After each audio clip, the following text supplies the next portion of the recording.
At the time of editing this podcast episode, it's late April, and you guys, we just hit 6,000 downloads of the Witch Talks podcast, and way more if you include the YouTube views as well. So thank you everyone who has supported, listened, liked, subscribed, rated, reviewed, all of that. I see you. I'm grateful for you.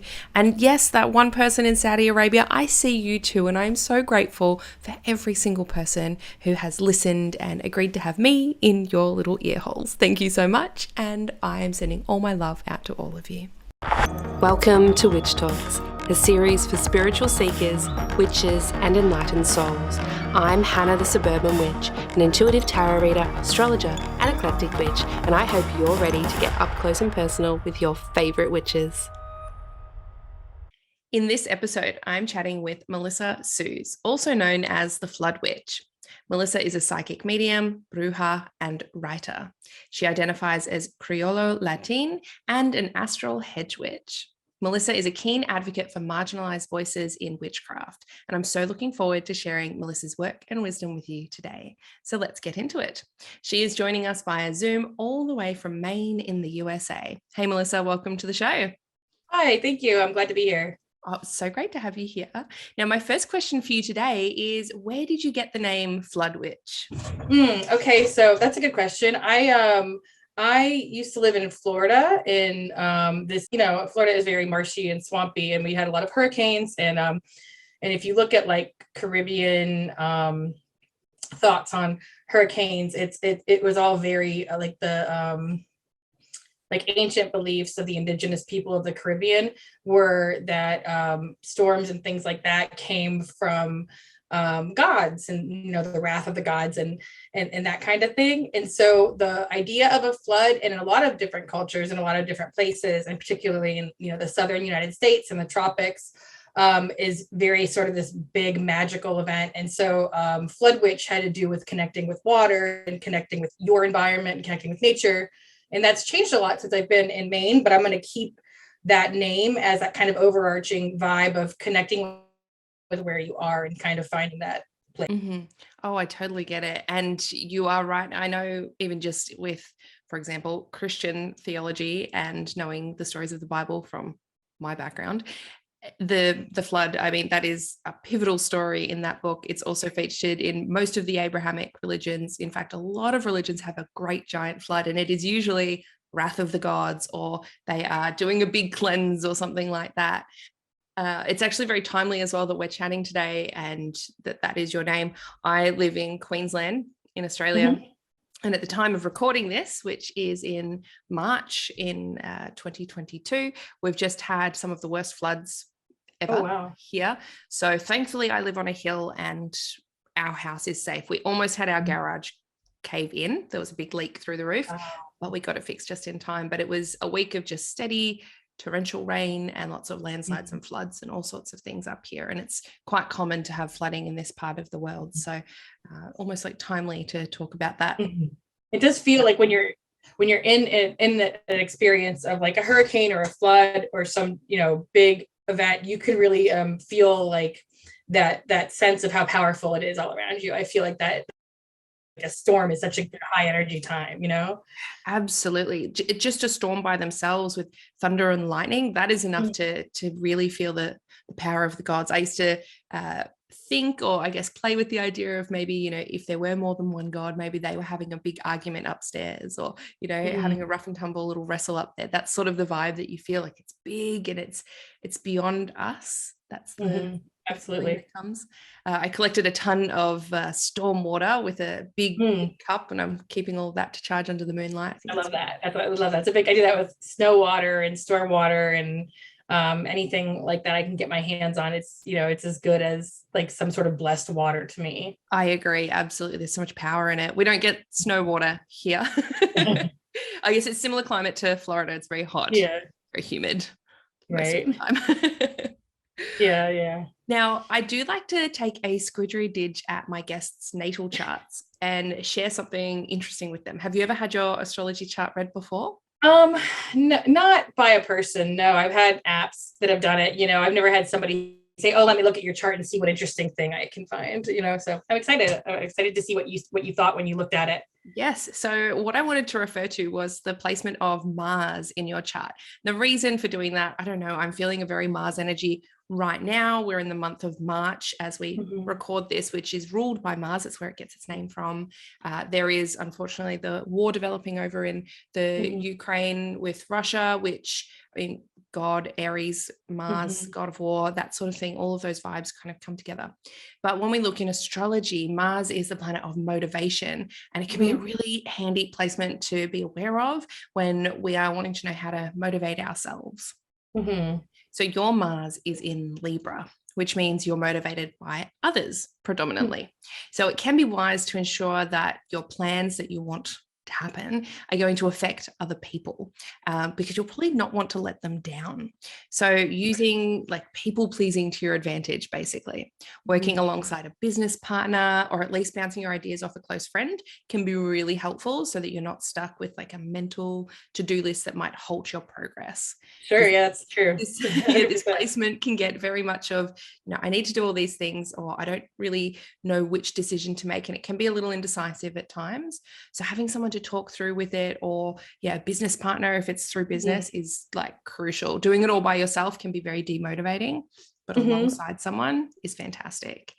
Along a similar vein is things like if you need to clean your house, invite somebody over, and then you'll be like, well, now I'm motivated. That's true. That sounds just like me. That's funny. Yeah. So it's a really interesting placement to get into. So just keep in mind things like having other people involved is really motivating for you. Doing things one-on-one with someone else, very motivating for you. And also Libra rules over balance, harmony, and beauty. So if you can look to how what you're needing to do or wanting to do brings balance, harmony, or beauty into the world, that can be a good motivator for you to get started. It's cool. I feel like that I really resonate. That resonates with me because I feel like we talked a little bit right before this about one of the things that I do a lot of.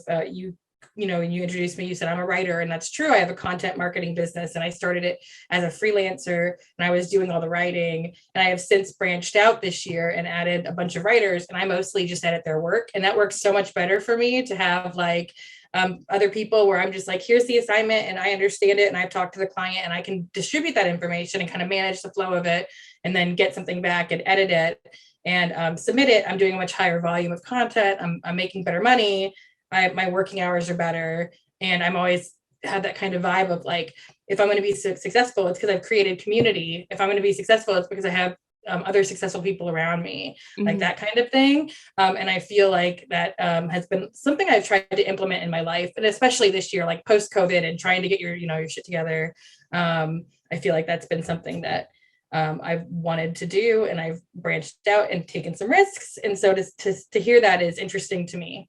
Yeah, it's fascinating when you can see how things are influencing your life or flowing in with what's in your chart. And that's the one thing I find when people discover what's in their chart. And I mean, everyone has a whole ass birth chart. There's so much in there that you can look to. This is just one singular placement. But when people find out about these things, they go, oh, that does sound like me. I haven't been doing that. I've been doing the opposite because that's what I thought I had to do. Or they've been doing things the hard way. It's like, no, get in flow. As soon as you flow with what you're best at, then things become easy, and easy is good. So let's jump straight into this episode's topic, which is decolonizing witchcraft. Can you tell us what decolonizing means? It's not an easy question to answer because it's become a term that people use a lot. And, it's a buzz term in a lot of social justice. Like if you're in social justice Facebook and social justice Twitter and all the, lefty witch spaces, then you're going to see a lot of people talking about it. Not everybody has the same understanding of it. That's okay. I mean, that words have a lot of, heavy words have a lot of different parts to them, and some people may understand more than others, but you're probably going to see it presented in a lot of different ways, some of which are more accurate than others. So it just kind of become a word people say. And when something becomes a word people say, I feel like it does lose some of the meaning and the value and the thing that's important about it. So what I think is important about decolonizing your craft is to be on a path of education about marginalized people and what their practice means to them, their histories and their backgrounds, their degree of marginalization, and understand where especially if you're in a position of, supremacy in society, to understand where what you're doing may overlap with other religions and cultures in ways that aren't okay, and where it overlaps in ways that are. And there's no like definitive, like, let me just tell you, because I find in a lot of those groups, people are like, just tell me what to do, just tell me what to do and I'll do it. And you can't just be like, here, just do this and you'll be okay. You have to be able to be like, look, you just have to do a lot of research and learning and find out where those things line up with your own moral compass and what your practice looks like, and to pull out as much as possible. You're never going to be able to find every bit of, whatever's been put in there, but to pull out the things that you think are really important to other people. It's a job that everybody has to do, and so no one can tell you how to do it or do it for you, which is why it's a hard answer. Yeah, absolutely. And you are right. It is a buzzword at the moment, which can definitely take away the meaning. I think it's good because it gets into a lot of people's ears and a lot of people hear the word and maybe start to think about it. And then it does lose a lot of its meaning when it is spread so liberally or thrown around a lot. And it can be thrown around in ways that are probably not appropriate to be using it. Right. Yeah. And I think it does. And I think that you just see a lot of people who sometimes want to jump in and fight for something, getting into fights about it and not being fully educated themselves in the ways that they may need to decolonize their practice. Everybody, it's like ongoing work that everybody should be doing, the learning and decolonizing. And part of that is the path of like connecting to your own roots and connecting to your own background and your own ancestors and your own, that's a big part of it. And the other part is learning about other people's, and learning about it and appreciating it is different, than just absorbing it, Appreciation versus appropriation. Right. And I think people confuse those too, like they'll say I'm appreciating something and they're appropriating it, or, whatever the case may be. Sometimes appreciating something means like leaving it alone. I agree. When you talk about decolonization, you also talk about privilege, and you think about sort of your position in society, and you think about what is accessible to you and maybe not to other people. I mean, that's all kind of part of that conversation. And hopefully you're putting more out into the communities that rather than even adopting other people's practices at all, if you're interested in those practices, just go out and be helping those people, there are different ways that you can do things, and that you can use your privilege, regardless of who you are, to do things better. And so I think that for me, witchcraft is a big community type thing. It's something that I try to build online mostly because I'm not a very much go out person, especially since COVID. I've spent a lot of time inside, but I try to create community with my blog, Floodwit, and getting a lot of marginalized voices in Facebook groups, anywhere that I can lend a voice, anywhere that I can advocate, anywhere that I can put my money when I have extra money, those kinds of things, I think are all part of, living decolonization in yourself and your practice. Mm-hmm. I agree. And so if someone is looking at their practice, and just, sorry, another note, my brain's just popping up at me. It is interesting to think that potentially decolonizing is not just about, our practice and our privilege and what we're doing, but it feels like it is totally integrated throughout all of society, the way, capitalism, patriarchy, the way the whole thing is set up. There's racism, there's violence, there is, stereotypes, everything that just intermingles together.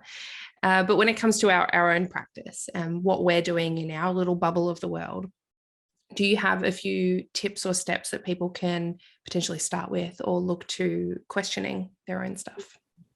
Well, first, I want to say, just based on what you just said, I had a thought, and I thought it was interesting, the way that you put it in our own practices and our own bubbles. It's kind of like the systems, because I think that in a way, as much as we like to think, as witches, that we are doing this individual practice, a lot of people really love the individualism of it, and that we are also kind of railing against the systems, but we are a system. I mean, in our own way, we are part of a system.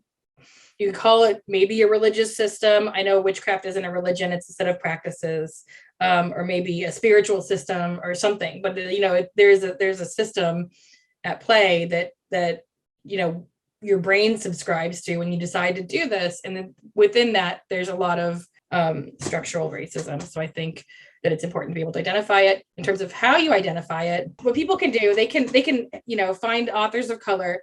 They can read books like Brujas by Lorraine Monteagut. They can make sure they're taking in responsible literature and not old, outdated things. They can look to their own history and heritage in genealogy, find ancestors, and connect with them in whatever way you do that. I do that through meditation, and some people want to do that through altar offerings or through spoken word or whatever, but finding your ancestors and connecting with them, I think, is important. And learning about other cultures and other practices, just taking in as much knowledge as you can, finding out where the things that you do come from, learning about other cultures that are around you in your community.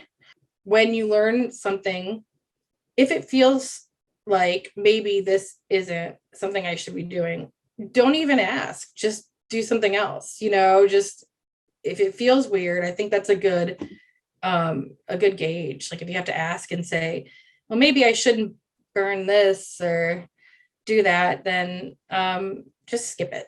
I agree. And I think what can happen, what I've seen happen, because, and I'm going to use this as a very standard example, I think it's been talked about a lot, but things like white sage, right, and Palo Santo, and especially when we're talking about burning herbs, okay? When I first started, I did that because I didn't know any better. But it's as soon as you know better, that's when you do better, and that's when you need to change. And then, call people out on it, talk about it, open up the conversation. But what I've found by doing that is a lot of people, say it's just a herb, there's nothing to it, don't listen, your information's wrong, blah, blah, blah, blah, blah. And then I have the other side, which I had a lot of people who were First Nations from the United States, and they were saying, thank you, this is, that's what we need. We need people to stop using this sacred plant, and they're not using it correctly, and it's not going to work for them. So, but a lot of people dug their heels in. They're like, I don't want to hear it. I don't want to change what I'm doing. And I think a lot of that comes from that guilt of like, oh crap, I've been doing something wrong for so long. No, instead of acknowledging, I'm just going to pretend it's fine. And they put up this big wall for a long time, get super defensive. And when you're feeling defensive like that, that's like for me, it's almost a trigger to lean into that, as in something's deeper here. Something else is going on. Why are we defensive? What is that attacking about me? I'm looking into it a little bit deeper. And that's just one example, but it can happen with so many different other parts of our practice if it feels a little uncomfortable, which is just what you were saying, or you're defensive and that energy shifts when you're talking about it. Because when we're using things like, I use rosemary now, I burn rosemary. That's one of my favorite things to use as a cleansing herb when I'm burning it. And I talk about, I'm like, yeah, I love rosemary. Rosemary's great. And it feels light and it feels airy. There's no like, am I doing the wrong thing, or is this right? None of that confusion around it. So yeah, that feels better too in your practice. When you don't have to worry, like you don't have to worry if you're carrying a little guilt, and exactly. It's, you want to have all your intentions set and everything, projecting, whatever you're trying to do, whether it's positivity or growth or whatever. And you don't want to be, you don't want to be feeling a little guilty. It's not just, it's just not something that people want to do. So I think that is good to kind of listen to your gut and like follow your own instincts. And then I think a lot of people also kind of want people of color to be a monolith, depending on the culture that they're that is, whether it's like white sage and Native Americans, or you're talking about like, Black folks and like honey jars and hoodoo. People want a monolith answer. And then so they'll say, well, I had a friend who didn't care. And you're going to find that in every culture, you're going to have people who care and people who don't care. But if you're still doing it, then you're shutting down the people who do care. And so like, how is that feeling for you, that you're doing this thing, but there are people who care about it, even if your friend was like, no, it's fine, And so that's why I say it's a real personal thing. You got to find your own line. But like at the same time, where my line starts usually is if I'm getting people from a culture telling me like, oh no, that's wrong, then I feel like immediately I want to kind of stop and research and think about what I'm doing. Even if I have another group of people saying, no, that's fine. I agree. And it's, pardon the pun, I don't know if this counts as a pun, but it's not black and white. It is very gray. There are gray areas and there are differing opinions and all of that. But I do think, especially a lot of witches have especially if they're Wiccan, the idea, do no harm. And so if what you're doing is even harming one person, maybe we shouldn't do it. Yeah, that's a big problem, I think, in the Wiccan community, and that Wiccan read where they, you don't harm anybody, and it's like, but a lot of those practices that are traditionally kind of practiced under that umbrella are harmful, and when you look at it that way, I mean, it's impossible to do that and do that. It's like that doesn't really make sense, and so, but getting people to understand that's really tough. I mean, that goes into challenging core beliefs. If you can just get people to think about it, to start to move the needle, then you've done something right, I think. Yeah. For example, back to burning herbs and things with Palo Santo, I don't use Palo Santo anymore. And I encourage anyone that I'm teaching or working with or any of my content, I don't suggest people use it. And I have had a lot of people from Central and South America that have said, oh, no, it's fine. I'm from this area. We just use it as a bug repellent. And I'm like, that's fine. But what I've researched is there are people who are not comfortable with it. And, if you're from that area, great, go and use it. That's totally fine. And if you're not using it in a spiritual capacity, that's fine as well. But these trees, they have to die in order for us to get Palo Santo. That is a finite resource. And I also don't think that that's something we should be taking from. So if it's something that we can do, if I can use something else, I'll use something else. The other thing, I'm on the other side of the world. I shouldn't be getting Palo Santo here. Well, and I always tell people about herbs, like my favorite way to cleanse a house is like grass from your yard. Like go into your yard and pull your own grass, because your house's energy is sort of like on this plot of land, and burn it. As long as you don't have a grass allergy, then you should be all right. We in Maine, we get a lot of bluegrass. Some people are allergic to it, so I don't typically recommend people just use bluegrass, but I'm not allergic to it, so I can pull bluegrass and make a bundle and do a home cleanse right out from my backyard, and that's more meaningful and symbolic to me as a practitioner than white sages. That means so much to somebody else. I do hope in the future that less stores bring it in, and it feels trivial now. It just feels, I don't know, it doesn't feel right or high vibe because of the way it's treated and all of that. It's just seen as commercial. One thing I wanted to talk about as well is when we're talking about this decolonization being so pervasive in all aspects of society in this day and age, would you say that doing things like, I know you were saying read books that are by Black people of color authors, would you say things like looking at, I guess, the structure of society being capitalist, right? Ways of almost like moving out of that, so paying people what we believe they're worth for their time and their energy, rather than just for a service. Does that make sense? Would that like part of creating a kind of economy, sort of like not so much that. Like I follow a lot of Black creators on Instagram, for example, and I know a big movement with that is, if you are using my resources, if you are getting benefit from what I produce, they're not selling a service. They're like not PayPal me, Venmo me. Yeah, those sorts of things. And that's almost like moving outside of the capitalist structure of work, get paid for work, and then it all goes into the big society. But instead it is more community based. Would that sort of practice form decolonization as well?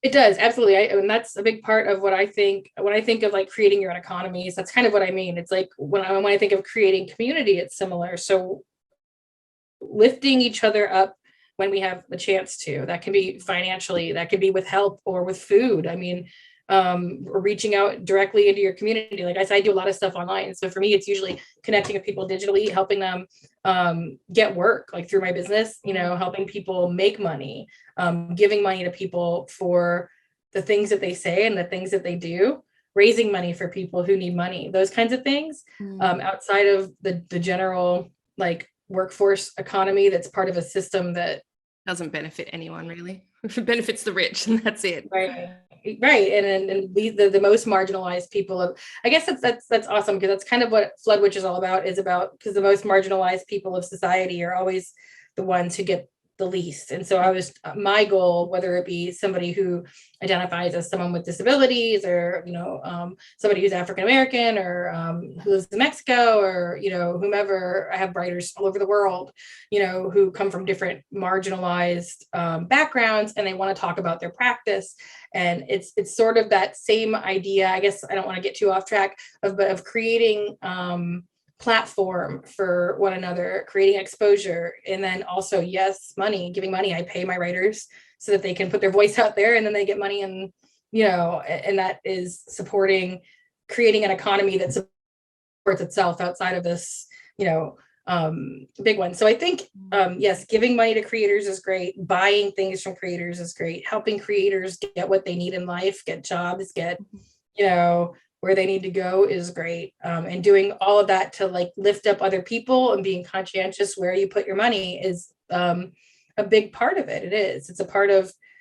It's part of the witchy decolonization, because there's so many stores you could buy from, and there's so many people you can give money to in this practice area. I don't want to call it, because I don't want to call it a spirituality thing or a religious thing, but in this area, there's a lot of people that you could choose to throw money at. Mm-hmm. And so choosing people of color to read about their lives, to pay them, to respect them as creators, and to elevate them when they need it.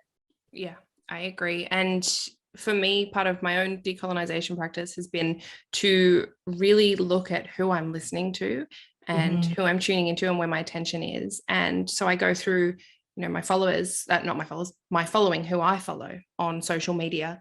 And I've checked myself, how many of these creators are white versus people of other ethnicities from all over the world?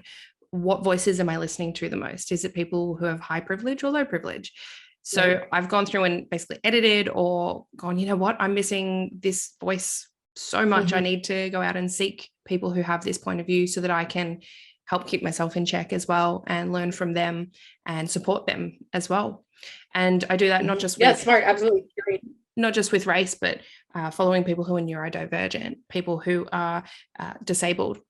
And not just in the witchy community as well, but outside of that, although I do preference people who are a little bit witchy, because that's who I am as well. And trying to elevate voices, or choosing them to purchase things off if I can.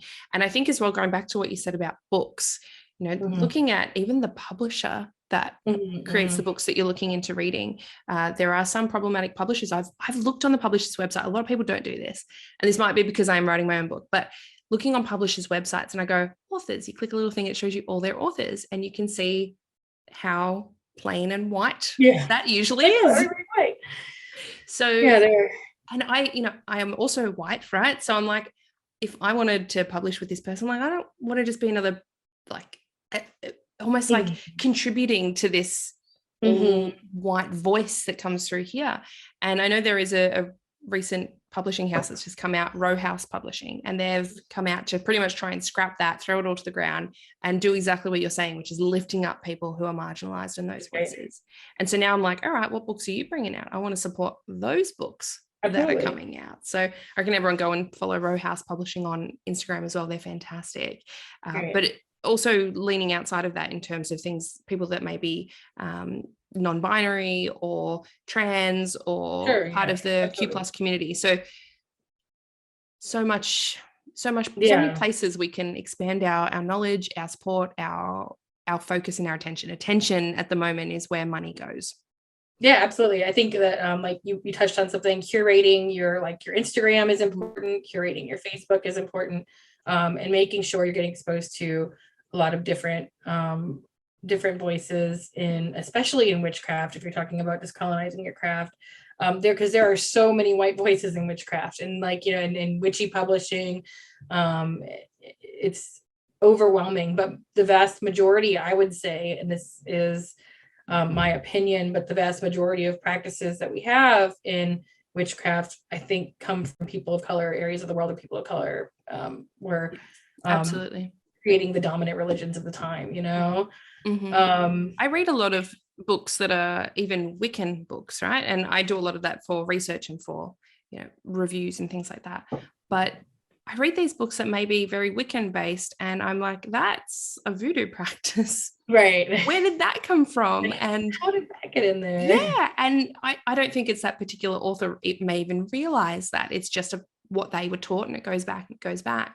So what you said earlier, which is looking at the things that you do and where it comes from or originates from, I think that's really powerful as well. Yeah, I mean, it's like, if you're gonna do this, don't just do it because it's fun and you love it, or because it's what you were told. Because it's what you were told. Like, do it because you're gonna put a little hard work into it. Like, you're gonna put a little research. You're gonna put time. You're gonna become like the most educated in practices, not like in like university education or anything, but just learning, because we live in an era of information being real accessible. And so just finding good resources, which is so important, obviously, in this day and age where there's like fake news and stuff, but finding good research resources and doing your research is like, that should be like a given when you're practicing witchcraft, which is something that is a set of practices tied so deeply into people's cultures and spirituality and religion. And when you think about actual colonization and what that did to the religion of people of color, like what would have been considered, I guess, the like pagan religions that were turned into like Christianity and the versions of Christianity in the Caribbean. And so you'll see, I see a lot in witch groups, you'll see people being like, oh, Christo-pagans are the worst, like, and they'll start making these big, broad judgments. But it's like, no, you don't even understand that a lot of these symbols that you see used in witchcraft that look Christian are actually because there were religions that were colonized and where you had to hide, or you could be hurt or killed, or, you could lose your livelihood because you were practicing some religion where you prayed to a god that wasn't a saint. And so then these saints became a part of these important witchcraft practices through this, this dehumanizing process of colonization. And now you have people who are like, oh my God, like, Christo-pagans are, all over the place. And why do people even put these symbols in it? And it's like, well, do a little research. Why did people put these symbols in there? And if you can't answer that question and you're like online complaining about it, then there's an issue, there's a disconnect, and then people like me start yelling at you. So then it becomes like, listen, and, sometimes I do get frustrated. That's mostly a joke. But it's easy to get frustrated with people who are not willing to put in the very basic, like I said, given of like, hey, let's do a little research. We have Google at our fingertips. Right. Why is this information like this? age? I do put saints in my practice, and I'm not Christian and I'm not a Christo-pagan, and my family's Catholic and I'm not a Catholic. It's a symbolism that is meaningful for a lot of reasons. And a lot of folk magic practitioners will use saints as well. It's very, very common, especially throughout the southern states. In the US. Absolutely. We see that a lot. Yeah, it is. We see it a lot. And it goes back to some like, way back in my ancestry, people probably did have to hide some of what they were doing. And and so it could, some people might say that's counterintuitive to like decolonizing, is keeping like, these colonized symbols. But I think it's important to remember, that these symbols have overlap because of violence, because of erasure and those kinds of things. So I do keep them close. I feel like they're important symbols to who I am and to my practice. I think they take on almost a new meaning as well. They become something else and a symbol of what your family or heritage or ancestry has been through. Right, absolutely. And I think especially with Latin people, I'm in a lot of groups where we kind of try to share practices, which is such a wonderful like community thing to do when you have people who come from all over the world who have similar backgrounds, and they try to share practices. But a lot of people in like Latin America and the Caribbean who are Americans, I guess, and people from all over the world who have roots in like Latin America and the Caribbean, tend to use rosaries and stuff, I think, a lot in their practice. And that can, in a lot of the more like broad pagan circles, that can get you some side eyes, but it's, it really is a cultural thing. And so I think just trying to understand where people are coming from, and to understand that, like, if you're a white person, you're feeling oppressed by Christianity, think of how the Latin witch next to you feels, how the Black witch feels, the Native American witch, or your Native Indigenous Australian witch might feel about Christianity and their practice, and why those symbols are powerful and why those symbols are painful, before you just go kind of like, getting upset about it. And so I think that we just need to open our minds as a community a little bit more to what the needs of individual groups are, and how our histories are intertwined in ways that are great, and that are painful, and and be more respectful. Yeah, I think respect should be a core belief or a core underpinning to everyone's spiritual practice. I think that would make everything 100%. A lot better if we could all just be respectful of others and different opinions and experiences. Now, if you could snap your fingers and change one thing about the way everyone practices their witchcraft, what would that be? I don't know. I feel, I looked at that question.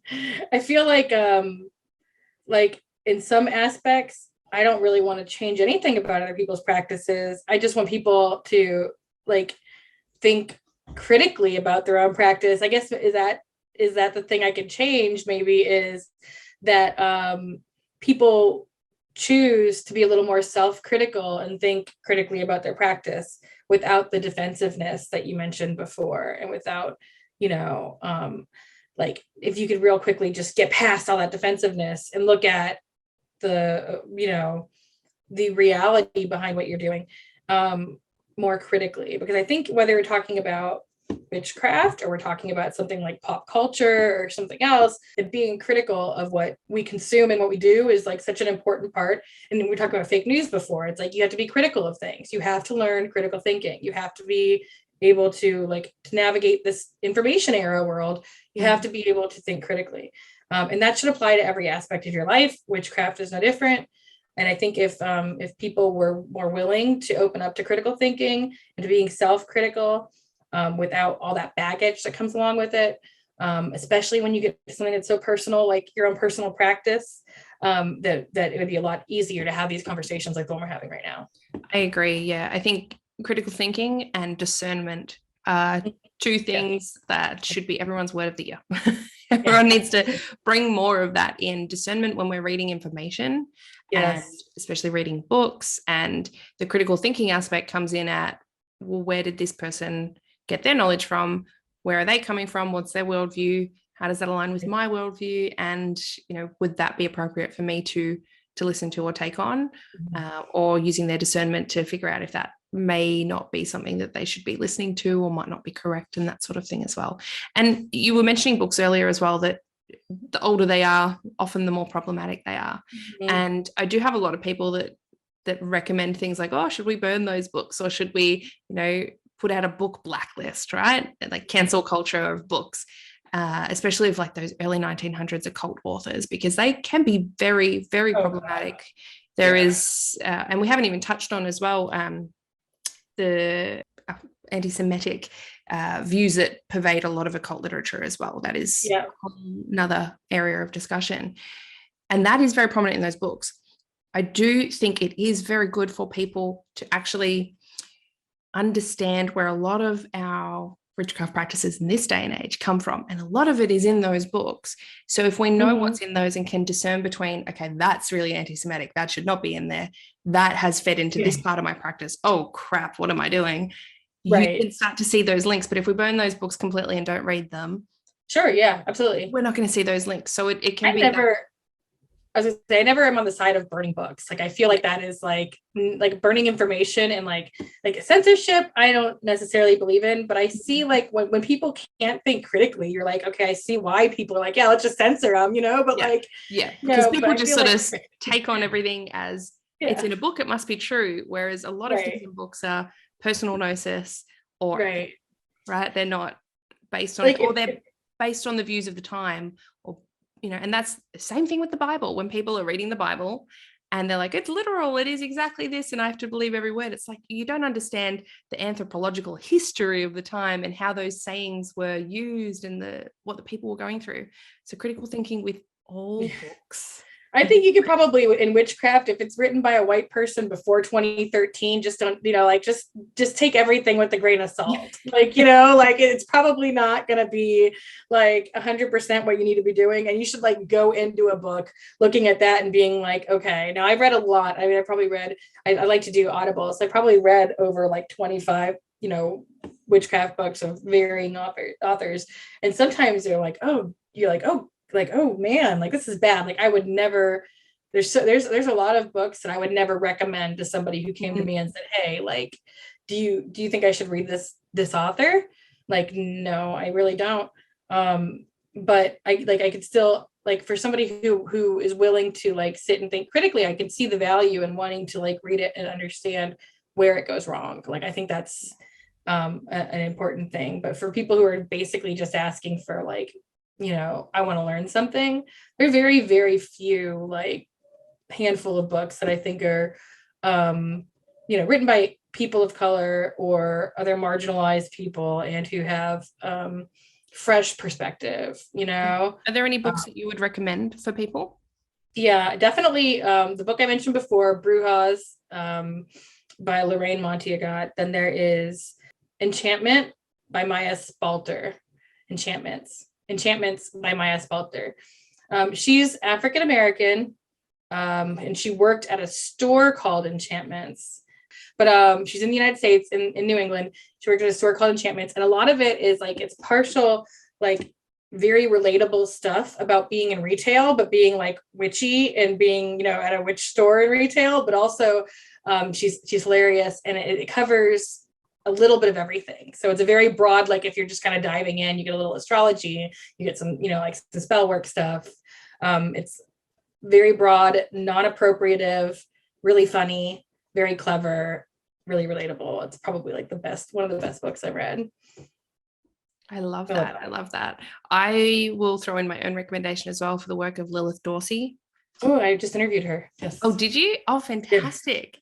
Yeah, she's incredible, and her works are amazing. And again, she is all about traditional African religions, and yes, want to learn about those. She is the one to learn from, rather than absolutely anyone who is white or not from that culture or from those. I talked to her about like how you feel about people reading your books too, like a wide audience, because it's kind of hard to write to a wide audience when you're writing about something that is so specific, and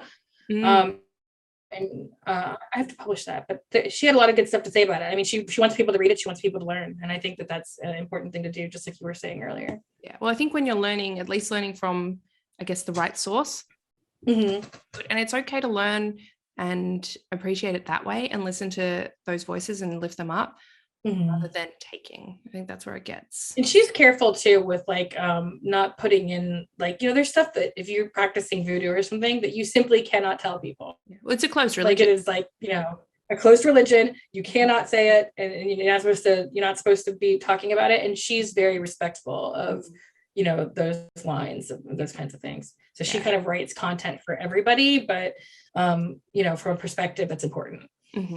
Yeah, and with closed religions, I think some people get defensive even just on that term. Like, what do you mean I can't do it? Yeah. Well, no, it just means you need to be initiated, and in some areas you have to be of a certain. There are some closed religions where you have to be of that either bloodline or that particular area. Like, there are rules around it, and that's okay.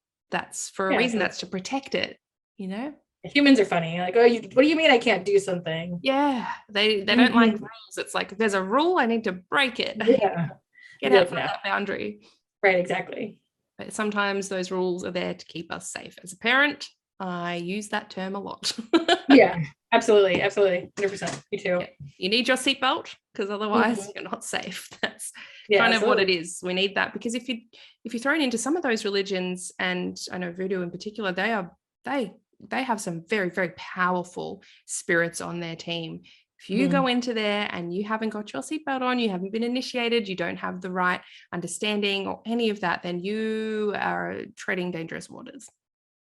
Absolutely. And like you said before, it comes down to respect. And if you respect something, you want to do it the right way. And you can't claim to respect something and then not respect its origin story, or like, the things that you're supposed to do in order to have access to it. Those two things don't mesh. The idea of like, I respect this so much that I'm going to do it anyway, even though it's closed, like that doesn't really make sense. So there's a right way to get initiated. And, if you are taking the right steps and doing the right things, whether that be being of a certain community or something that requires you just to learn from somebody, then you can say you're doing something respectfully. But until then, it's just a word that you're using so that you can do whatever you want. Yeah. And that's what I think a lot of times we move away from. Mm-hmm. And I think, unfortunately, the more privilege people have, the more the higher their expectation of just being able to access everything. And everything should be available to them because of who they are and the experiences they've had. And a lot of people are not used to not being able to do something, especially something that they could easily take, something that they could just do because they think they have the information or that the information is there. People don't see a value in not taking sometimes, Yeah, I agree. So for everybody listening, I guess this is open discussion that we're having, and feel free to chime in on the Instagram page if you have something you want to talk about or to say, because it is a discussion that's worth having and that we all need to be aware of, and remembering to be respectful and be critical of everything that you're consuming. Look at your own privilege. Yep. Check yourself first before you start, looking at what other people are doing. You should be looking at what you're doing. And especially, that goes for everybody, but if you are one of those people that's out there like throwing punches at people and being like, you need to do this or you need to back off that, especially if you're a white person and you're doing those things, then you should also make sure you're looking at like your own practice and everything that you're doing. Too many people are wanting to get out into the fight without, putting in the effort to kind of check themselves in the process, and it doesn't help. It doesn't do any good. It kind of hurts. That's where the buzzword comes in. It kind of hurts the cause. It becomes somebody else's fight for something else. So it's important to make sure that you're doing everything you can to make sure your own practice is sound. Yeah, I agree. Now, in terms of you and your blog, where can everyone find you online as well? I am mostly on Instagram, although I need to update. I have a lot of different handles, and I apologize. Temperance Home Bar is my Instagram because I have a couple of lines of business. I'm like a witchy entrepreneur, so I have a shop on Etsy that's called Temperance Home and Bar. So Temperance Home Bar is my Instagram. I'm on Facebook under Temperance Home and Bar. Those are probably the two best places to find me. I'm on Twitter under Melissa Suze. Yeah, that's my first and last name. But I recommend people follow me on Instagram. It's where you're probably going to find the most updated content. Yeah, and you do have your blog, which is fantastic. It's got it's got lots of amazing resources there. So I'll pop all of the links in the description box for this episode. Absolutely. Thank you so much. I appreciate that. Thank you very much for joining me today and for opening up the discussion around this topic. And I think it's really beneficial, and it's something that everybody needs to assess for themselves as well. So I appreciate you sharing your knowledge and your point of view. It's great to be here. Thank you. Very much appreciated. Now, if anyone listening would like to get in touch with myself to book in a reading, you can do so at Suburban Witchery I do have my guidance calls available for 30 or 60 minutes, and I'd love to connect with you there. If you enjoy this podcast, I would love to have you join us over on Patreon. We do a live once a month where I chat with my Patreon supporters. We pull a card. I might do a psychic development exercise, and it honestly has the feeling of like joining a sleepover. Like we're just that close knit. It's really, really fun. So definitely join us over there if you'd like to have that experience as well. And you can also put forth questions for future podcast guests if you wish. Then the last thing I'd like to ask you to do is please jump onto Apple Podcasts and leave us a rating and review, or tell a friend about this podcast that you think they would enjoy it. All of that helps so incredibly much. As always, thank you very much for listening wherever you are in the world today, and I'll catch up with you next time.